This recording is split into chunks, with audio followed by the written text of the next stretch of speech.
서귀포시 안덕면에 조성된 신화역사공원 관광단지. 398만 제곱미터 부지 한쪽에 대규모 콘도 단지가 들어서 있습니다. 관광객이 이용하는 숙박시설인데 현재 지어진 객실 수만 721개. 그런데 매일 이상한 장면이 벌어집니다. 아침 8시 30분 버스 한 대가 콘도 단지 안으로 들어옵니다. 그러자 교복을 입은 남학생이 버스에 오릅니다. 뒤따라온 여학생이 버스에 타고 또 다른 남학생 한 명도 급하게 버스에 오릅니다. 아침마다 인근에 있는 국제학교를 오가는 셔틀버스입니다. 저희 회사에서 그냥 운영을 하고 있는 거고요. 25인승, 45인승 이렇게 세대를 운영하고 있는데 무료로 운영을 하고 있어요. 관광 숙박시설인 콘도에 학생과 학부모가 함께 지내고 있는 것입니다. 이쪽에 좀 국제학교 학부모들이 많이 사시나요? 네, 맞습니다. 많이 있으시죠. 신화역사공원 콘도 사업자의 홈페이지입니다. 콘도를 분양받은 학부모에게 국제학교 입학 축하금을 준다고 홍보까지 하고 있습니다. 콘도를 거래하는 한 공인중개업체의 블로그. 국제학교까지 셔틀버스를 운행 중이고 150명이 이용한다면서 학부모들의 인기가 높다고 홍보합니다. 건축물 대장상 이제 용도가 콘도미니엄 숙박시설로 되어 있는 거고요. 그냥 일반 주택이라고 생각을 하시면 돼요. 그거를 내가 하나 소유하는 거다 생각하시면 돼요. 그러나 콘도를 주택으로 이용하는 건 엄연히 불법입니다. 관광진흥법과 제주도 관광진흥조례는 휴양 콘도를 주거용으로 사용해서는 안 된다고 명시하고 있습니다. 그러나 콘도를 주택으로 사용할 수 있다며 광고하는 공인중개업체들은 쉽게 찾아볼 수 있습니다. 콘도를 매입하면 주택으로 쓸 수도 있고 전세와 월세를 놓아 임대 수입을 얻을 수 있다며 연세가 4,500만 원에서 5천만 원 선에 형성돼 있다고 홍보합니다. 46평형 콘도 여러 채의 목록을 제시하고 10억 원대에 분양받거나 전세 또는 연세로 이용할 수 있다고 홍보하는 곳도 있습니다. 그러나 모두 불법입니다. 임대는 안 되고 이제 숙박시설이니까 그거는 저희가 봤을 때는 이제 원래 용도 외에 다른 용도로 사용하신 걸로 보입니다. 영어교육도시 주변에 아파트와 다른 주택들도 많은데 이들이 더 비싼 콘도를 쓰는 이유는 세금 때문인 것으로 보입니다. 공인중개업체들은 관광 숙박시설인 콘도의 경우 주택수에 포함되지 않아 취득세 중과 대상도 아니고 종합부동산세 영향도 없어 다주택자가 구매해도 부담이 없다고 홍보합니다. 콘도를 주거용으로 이용하는 사례가 만연한데도 행정당국은 손을 놓고 있습니다. 주거용으로 사는 거에 대해서는 그거를 저희가 문을 열고 들어가서 조사할 수 있는 권한은 없고요. 콘도는 관광객을 유치하기 위해 도입된 관광 숙박시설입니다. 그러나 당초 취지와 달리 주택으로 이용되거나 불법적으로 거래하는 사례가 늘어나고 있는데도 행정당국의 관리 감독은 제대로 이루어지지 않고 있습니다. MBC 뉴스 송원일입니다.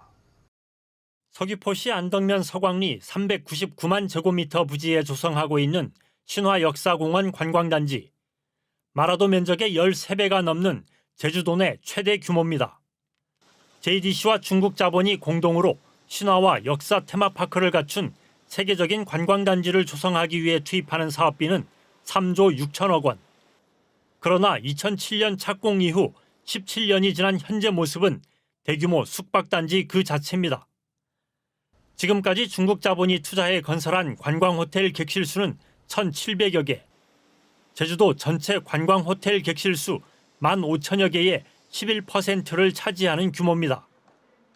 그러나 당초 계획했던 핵심 시설인 신화역사 테마파크는 17년째 추진되지 않고 있습니다. 사업비가 지금 굉장히 많이 들어간 사업이라서 이렇게 섣불리 먼저 사업을 조금 추진을 못했던 것 같기도 합니다. 제주에서 추진되는 다른 대규모 관광개발 사업장들의 사정은 어떤지 분석하기 위해 취재팀은 전수조사에 나섰습니다. 대상은 10만 제곱미터 이상 관광사업장 13곳과 관광지 9곳, 관광단지 8곳, 유원지 8곳 등 모두 38곳. 제주도 홈페이지와 제주도보에 고시된 사업계획 승인과 변경 내역 자료들을 확보해 전수조사했습니다. 분석 결과 대규모 관광개발 사업장들은 대부분 한라산과 바다를 조망할 수 있는 중산간에 위치해 있고 총 개발 면적은 3,198만 제곱미터로 마라도 면적의 100배가 넘습니다. 총 사업비는 17조 2,700억 원. 사업자들은 당초 매력적인 관광시설들을 지어 제주관광에 활기를 불어넣겠다는 명분으로 사업을 승인받았습니다. 그러나 사업 계획서를 분석한 결과 호텔과 휴양콘도 같은 숙박시설 비중이 압도적으로 높았습니다. 숙박시설이 없는 사업장은 애월 스마트 테마파크와 미천굴 관광지 등 4곳뿐. 나머지 34곳의 관광호텔과 휴양콘도 객실수는 모두 2만 600개를 넘습니다. 특히 객실수 1000개가 넘는 사업장은 4곳이었고 800실 이상 3곳, 500실 이상 5곳, 300실 이상 6곳 등 절반이 넘는 18곳이 객실수가 300실을 넘었습니다. 대규모 관광개발 사업장들이 숙박시설 건설에 집중하면서 공급 과잉 문제가 생겨났습니다. 제주도 내 관광호텔 객실수는 2010년 6,664개에서 완만하게 증가하다 대규모 관광개발이 집중된 2013년 이후 급증세를 보였습니다. 그리고 지난해 15,000여 개를 넘어 13년 만에 2.3배 늘었습니다. 워낙 많은 호텔들이 많다 보니 대형 호텔들이 들어서면서 인력들도 빠져나가고 손님들도 대형 호텔로 빠져나가면서 중소 호텔들의 경영난에 시달리고 있습니다. 제주도가 외부 자본을 유치해 추진하는 대규모 관광개발 정책이 사실상 숙박시설을 공급하는 데 치우치고 있다는 비판의 목소리가 커지고 있습니다. 돈 되는 것을 먼저 하고 나머지 주민들하고 약속했던 거라든지 고용 창출 문제라든지 지역의 관광 자원을 만드는 일 이런 것들은 뒷전으로 밀리는데 결국 이게 가장 심각한 문제다. 제주도 내 곳곳에서 추진되고 있는 대규모 관광개발 사업이 호텔과 콘도 같은 숙박시설 공급에 집중하면서 사실상 부동산 개발 사업으로 변질되고 있습니다. 이 때문에 1970년대 이후 50년 넘게 계속되고 있는 대규모 관광개발 정책에 대한 전면적인 재검토가 필요하다는 목소리가 높아지고 있습니다. MBC 뉴스 송원일입니다.